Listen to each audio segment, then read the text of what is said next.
Hello and welcome to Mindful Living, where we explore the art of living with the intention, balance, and inner peace. I am Avik, your host, guiding you through conversations on health, meditation, mental well being, mindfulness, and the mind body connection. Each episode features expert insights to help you grow, heal, and thrive. So, take a deep breath, relax, and join us on this journey to a more mindful and fulfilling life. So, let's get started.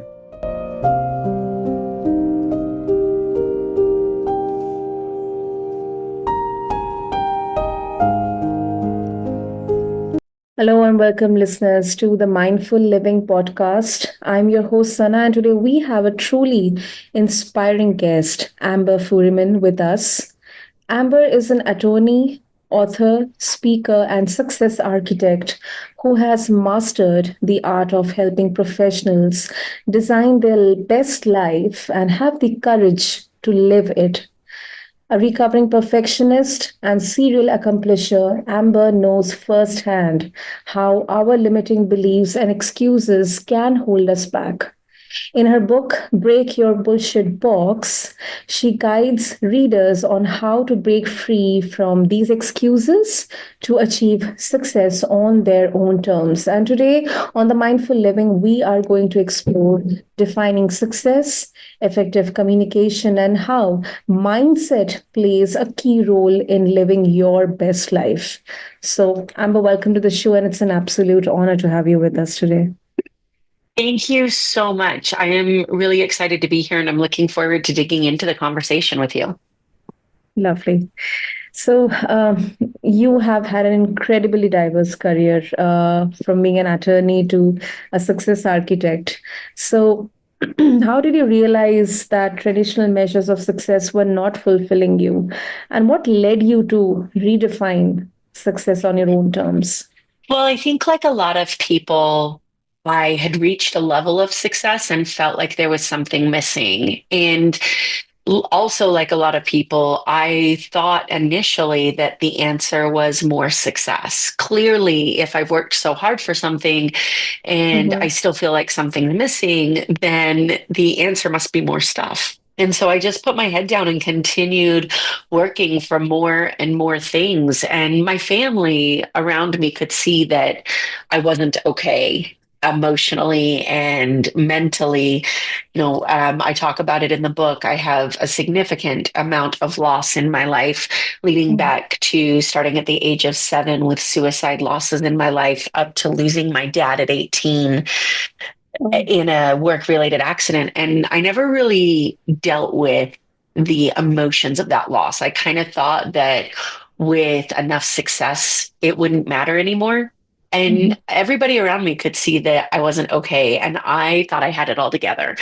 So when people ask me this question about what made you realize that success there wasn't this definition or this place that you reach, it really Mhm. came because I reached the pinnacle of what I thought was success and still felt empty and really started having panic attacks and anxiety attacks and started emotionally being unable to reconcile what I had achieved externally with what I felt like was missing internally. Mhm. And that caused me to really start to dig into some personal development work and start to understand that we can't outrun our trauma. Eventually, it catches up with us. So at some point, we've got to start realizing what it is we're working so hard for.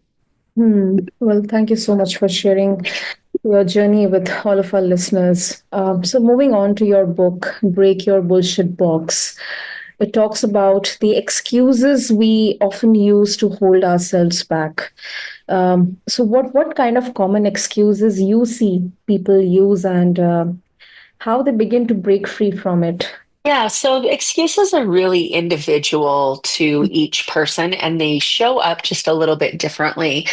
for each individual person, but we do see some common themes. And those excuses really come down to, I'm not the type of person that can do this, or I don't know what I want. I hear people say all the time, I don't know what it is I actually want. And for me, what I've realized is that it's not that we don't know what we want, it's that we're afraid to say it out loud. That there's some sort of belief that we have that either we don't deserve what it is we're about to say or we can't achieve what it is we're about to say. And so instead of dealing with those things, the I don't deserve it, or I'm not the type of person that can achieve it, or I don't know what I need to do in order to get it. Instead, we just say, I don't know what it is that I want. And so, as far as excuses go, it's really interesting because anybody who's listening knows what it feels like to wake up in the morning, go through a routine, and it's a routine that you've gone through so many times that you don't even pay attention anymore.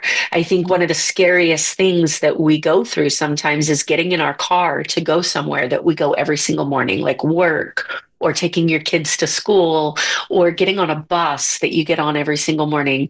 And then you're pulling into the driveway of your work or daycare or school or wherever it is you're going, and you have no idea how you got there. You were kind of on autopilot the whole time. And this happens because it's something that we do so often that our brain tunes out. Well, our excuses are the same way. The more that we've said them, the more often we've listened to them, the less we hear them. And then they just become truth and fact to us. When somebody who's external to our excuses hears them and is like, that's complete bullshit. What are you talking about? We don't get that same response because we've said it and heard it so many times that we've adopted it as truth. Mm. Yeah, that is true. And another one which I also feel, people saying, I don't have time for this. Oh, it's such a good one. A common one. In fact, I admit to saying it so many times. Yeah, your listeners, if that resonated with you as far as I don't have time, this is one that a lot of people buy into. And the first time that this was called out for me was in my health journey. And this was probably, oh, what are we in 2024? So this was probably 5 years ago, where I was talking to somebody about wanting to really get my health under control. And they said, well, what stops you? And I said, I just don't have time to meal plan and I don't have time to go to the gym. And I was using this I don't have time excuse. And she said, instead of saying I don't have time to meal plan, I want you to say my health is not a priority to me. And the moment that I said that, you just felt like it feels so gross. What do you mean my health isn't a priority to me? It has to be a priority to me. But we all have the same 24 hours in the day. And so if we're choosing to do something other than those things that support our goals, then at some point we have to acknowledge that maybe the things we say that we want aren't a priority to us. And we get to dig in and understand why they're not a priority to us. Is it because there's some internal block that makes us believe that if we get it, we're not going to be the same person, or we're not going to be relatable to our friends and family, or we don't deserve it? There's so many programming things that go on that can get in the way of us accomplishing our goals.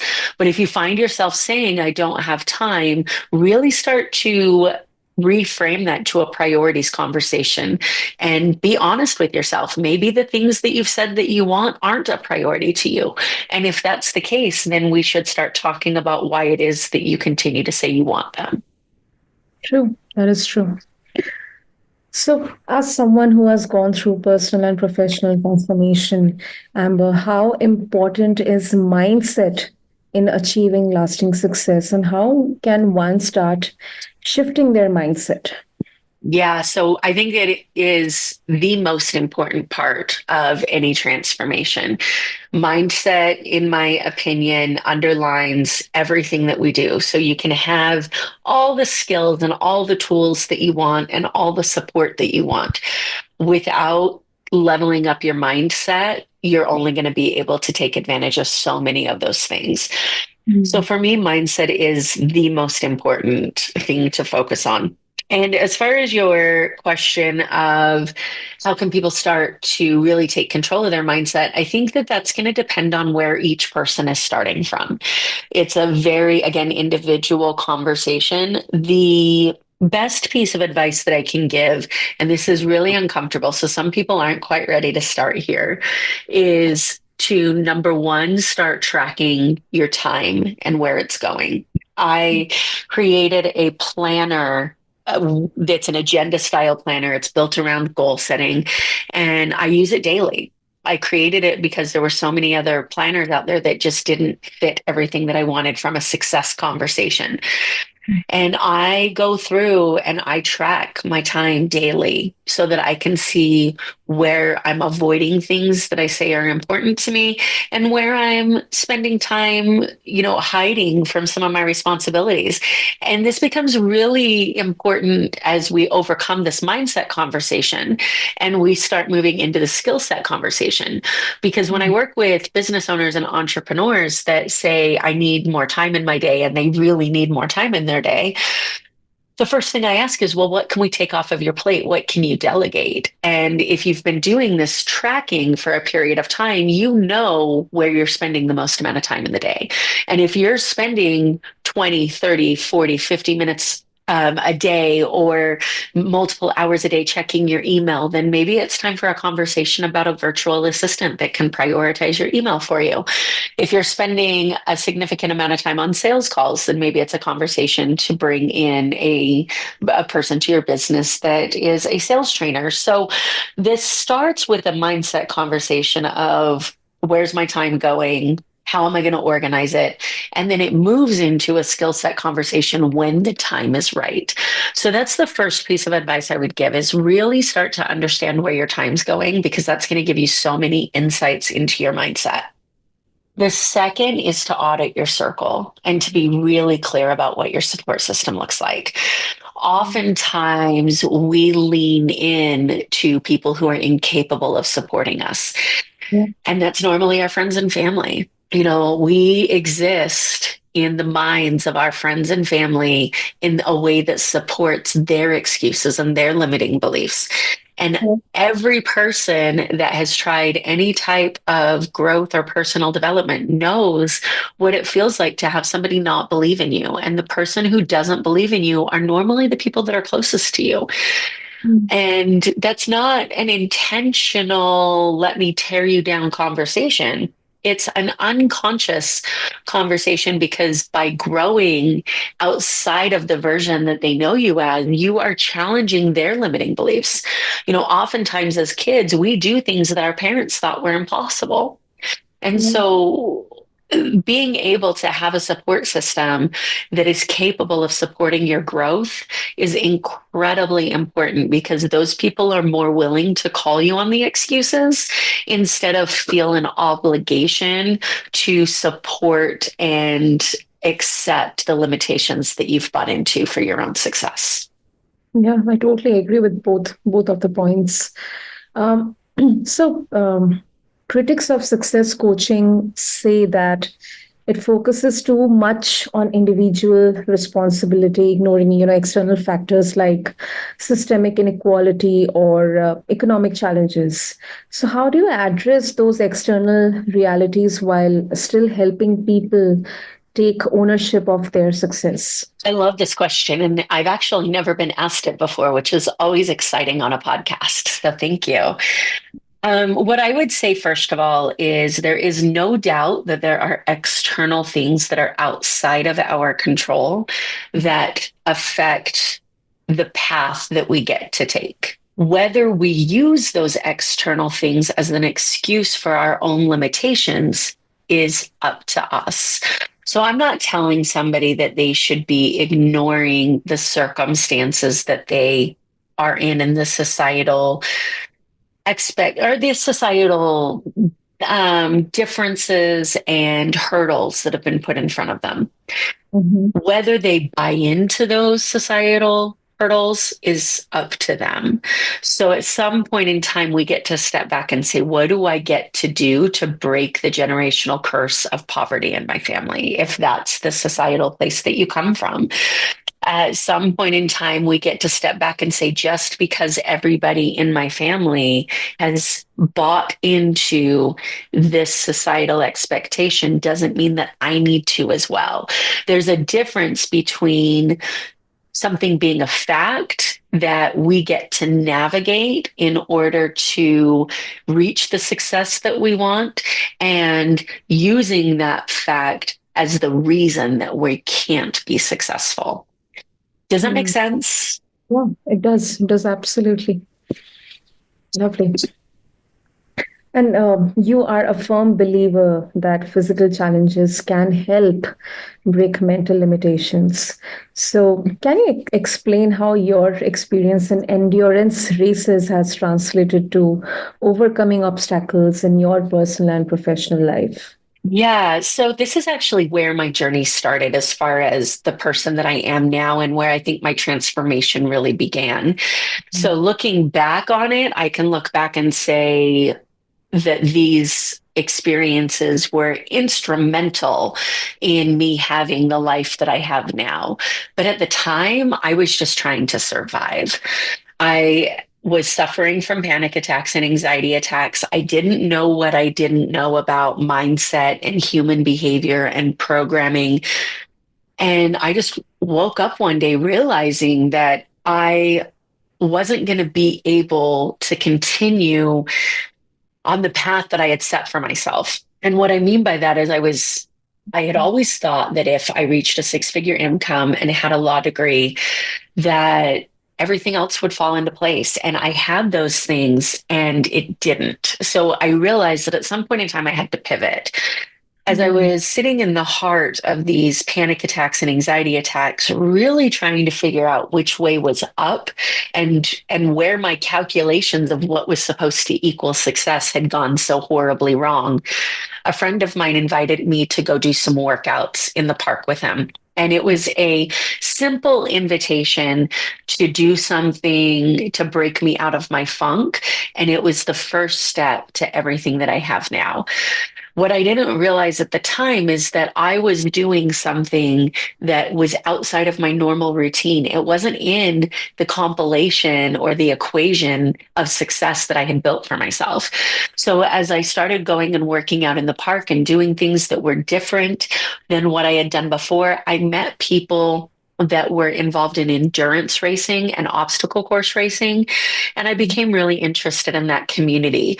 So I started training for obstacle course races and I started running them, ending my 2017 season with a 24-hour obstacle course race.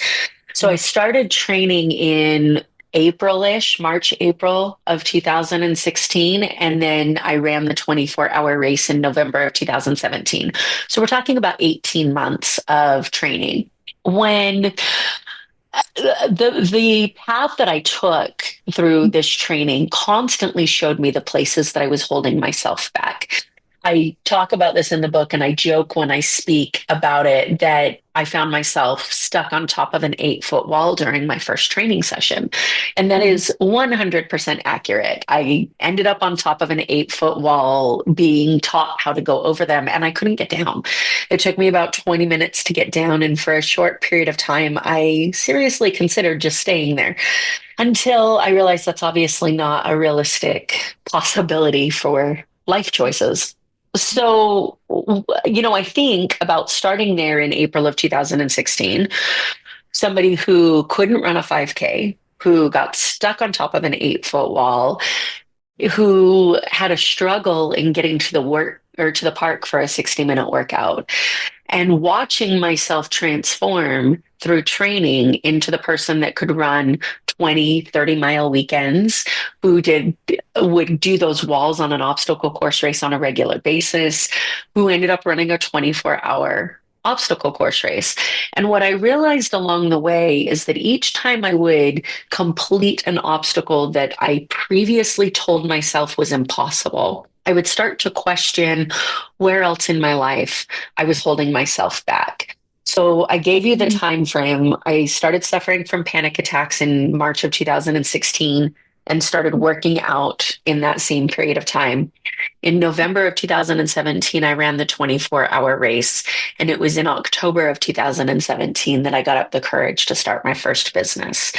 I am 100% confident that my ability to believe in myself enough to open my own business came Mhm. directly from the realization that I was holding myself back physically. And if I was holding myself back physically and I was seeing all of these ways that I had told myself I couldn't do something and then I did it, what else was I holding myself back for?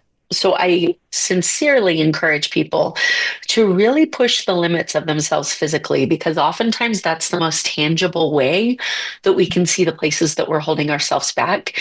Because when you start doing things that you tell yourself that you cannot do, you start to question where else you're lying to yourself about your capabilities. That's a great answer. What a journey, Amber. What a journey.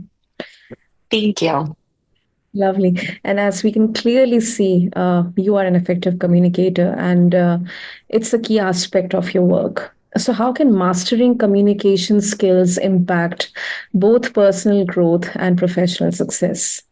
Well, I think that the biggest thing that comes to my mind when I think about this answer is avoiding assumptions. How many of the arguments or conflicts or beliefs that we've had throughout our life, how many of those have come from miscommunications because we assumed what somebody meant by a statement instead of having the courage to ask the questions that are sometimes uncomfortable? So when I really dug into communication and I found it for the purposes of becoming a better attorney, when I really dug into it, I started to realize how often I was making assumptions about what I thought people meant by the statements that they made, both personally and professionally. And oftentimes, those assumptions that we make, they are based upon our biggest insecurities. So when we have an insecurity and somebody makes a statement, and that statement, we perceive it or assume that they're talking about our biggest insecurity, we're less likely to ask them for clarification. For example, if I think that I'm not loved in a relationship and the person that I'm dating Mhm. says something that makes me believe that he doesn't love me, I'm more likely to assume that that's what he meant and not ask for clarification, because what if I'm right? And a lot of times people avoid asking for the clarification because they might be right. But what if you're wrong? Right? What if none of that is what they're saying and you are reading into it your own definition and understanding of their language? And I promise you, you are. We have a phrase in NLP that changed the way I communicate that says there's no bad listening, only bad communication. And what that really means is that if there's a misunderstanding, we haven't effectively communicated enough to understand where that misunderstanding is coming from. So, the biggest thing that I could say communication helps with is really getting to the point where we understand exactly what the other person is saying without making assumptions based upon our own beliefs about how they might see us. And oftentimes we'll find that the ways that we're perceiving their communication is not the way that they intended it. Yeah, that makes sense. Lovely, lovely. And as you mentioned about NLP, it plays a big role in your coaching, Amber. So, can you tell us how NLP can help individuals break free from limiting beliefs and create a new mindset for success? And for our listeners, NLP is neuro linguistic programming. So, yeah, Amber. Yeah, so for those who have never heard of this before, this is kind of the first introduction they're getting to NLP. It really is the science of success. It's the science of human behavior, and it underlines everything that we do. So the idea is that our model of the world, the way that we see ourselves in the world and the way that we think we fit into it, both personally and professionally, come from our childhood, the way that we were programmed as a kid, who our models were, the way that our parents handled conflict or money or work or relationships. We, as people, as humans, we watch and we learn from the people around us. So if we have an upbringing that comes from a place of turmoil where our parents couldn't effectively communicate, they had 9 to 5 jobs and they had money problems where they didn't talk about money at all. That's how we're imprinted and programmed. So we grow up to believe that we have to work a 9 to 5, that money is evil and we can't talk about it. And we grow up without understanding how to effectively communicate. So, what NLP does through training and coaching is it helps to identify the ways that we were programmed, who our biggest influences were, and what we learned from them based upon our life experiences growing up. It also helps us to understand some of the pivotal moments that have formed our relationship with emotions like anger, sadness, fear, hurt, and guilt, and how those emotions affect and dictate the way that we show up in relationships and business and professional as adults. So, with NLP, from both a training and a coaching perspective, we really start to dig into what were we told as a kid? What did we believe that formed the way that we see the world and where we think we fit in it? And how are some ways that we can maybe reprogram and reframe those experiences that will support where it is that we want to go? It's the difference between fighting against what we believe was our nurturing or biology and really starting to reprogram it to fit our needs. One of my favorite quotes is that change happens in an instant, and it's the moment that we decide to change. A lot of Right. people will say, like, change takes time. Change doesn't take time. It's deciding to change that takes time. And that decision for change comes from the things that we believe about ourselves that often come from the way that we were raised. So NLP is able to dig into all of that to be able to help people have better relationships, more healthy conversations about money and communication, and more financial and emotional and personal and professional success. Wow, what an explanation, Amber. So before we wrap up this exciting conversation, for listeners who feel stuck in a cycle of achievement without fulfillment, what are some practical first steps they can take to redefine success in a way that aligns with their true desires? So, first of all, it starts with what you just said, that redefinition of success. And in order for us to redefine success, we have to define it in the first place. And I think if I was to challenge your listeners, Mhm. how many of them have actually created a definition for themselves of success? It would be a very small percentage. Most people don't have a very specific definition of success. It's been kind of an I'll know it when I see it conversation. And unfortunately, that doesn't work because we're expecting for enough external success to create something that it's impossible of creating. And so, for example, for me, I thought a 6 figure income and a law degree would cover up the fact that I didn't feel like I was worth having love, connection, and success. I think we can all agree that there's not a number in my bank account that can make me feel loved. And that it's a really unfair conversation for me to expect a number in my bank account to make me feel loved. And had you asked me when I set that definition of success, why I wanted it, I could not at that point in time have tied the two together because I didn't understand why I wanted the money. I didn't understand what the purpose was for me setting that kind of success. So, the challenge that I have for your listeners is to identify what it is that you actually want and then identify the purpose for you wanting it. And I have a free resource if your listeners want it that will kind of help them along this path and journey. It is a blueprint that will allow them to define success and then start to set goals that are within that definition of success to start taking actionable steps to creating the life that they want. And if you'd like for me to share that with them, I can absolutely give you that information. Sure, sure. Please go ahead, Amber. Perfect. So I'll send it to you as well if you want to put it in the show notes. But the URL for it is blueprint.successdevelopmentsolutions.com. And if they go to that website, they'll get the opportunity to download a free success blueprint worksheet. It's about 5 to 6 pages that really helps identify success, define it, and create an action plan to starting to move closer towards it. Great. We'll have the details mentioned in the show notes. And if they want to connect with you, Amber, explore more about your wisdom, your journey, how they can do that. The easiest way to connect with me is going to be if you're on Facebook, go to the Facebook group and request to join that.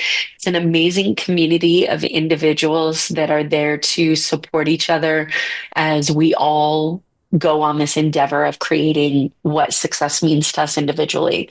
So that Facebook group is the Break Your Bullshit Box community, the same name as the book.